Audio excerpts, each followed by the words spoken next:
Senator Amy Klobuchar, DMN, is going after a slice of voters her colleagues are ignoring this cycle: Obama-Trump voters. Scores of counties that voted for Obama flipped for Trump in 2016. In all, one-third of 700 counties that voted twice for Obama decided to back Trump 4 years ago.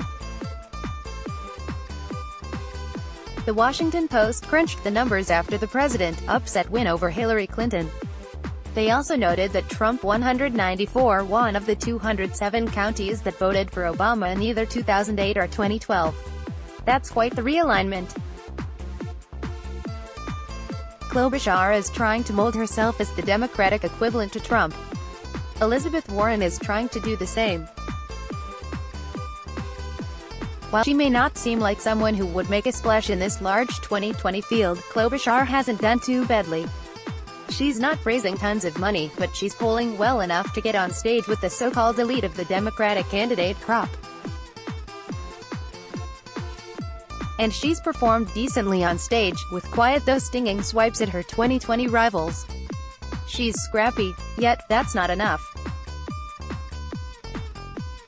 As Politico noted, Sanders, Warren, and Biden have operations that dwarf hers in the ground game, so where does go to find the edge? In New Hampshire, it's this slice of voters, the former Democrats who left the party for Trump. Yet, there is a problem with this mindset via Politico, Sen. Amy Klobuchar recognizes that Bernie Sanders and Elizabeth Warren are going to clean up here. But she sees a path to success by finding voters to whom they have little appeal, like those who are so independent-minded they voted for both Barack Obama and Donald Trump. It shows in every piece of her strategy, from the towns she visits to her stump speech.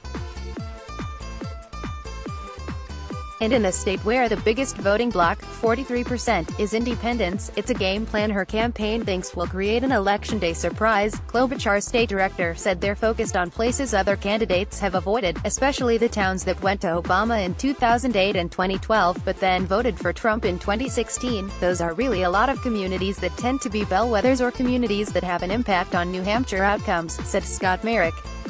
Whether they're Democrats and they'll vote for more moderate candidates or they're truly undeclared voters who mix it up, Klobuchar spent hours in one of those cities, Claremont, on Tuesday delivering her stump speech and taking questions in a standing room-only hall filled with over 300 people. University of New Hampshire pollster Andy Smith said, Obama-Trump voters only represent around 3% of the electorate and questioned whether there are enough of them who vote in the Democratic primary to make a difference. A small percentage of the New Hampshire electorate voted for Obama in 2012 and for Trump in 2016, but they will not have much impact in the primary, he said. There are not enough Obama-Trump voters to make a dent in the primary results. Well, that's a problem. The publication added this is why she's also hitting up GOP strongholds in the Granite State, where turnout has been pretty solid. It's all about treading water and making sure there's enough oxygen to survive onto the next phase.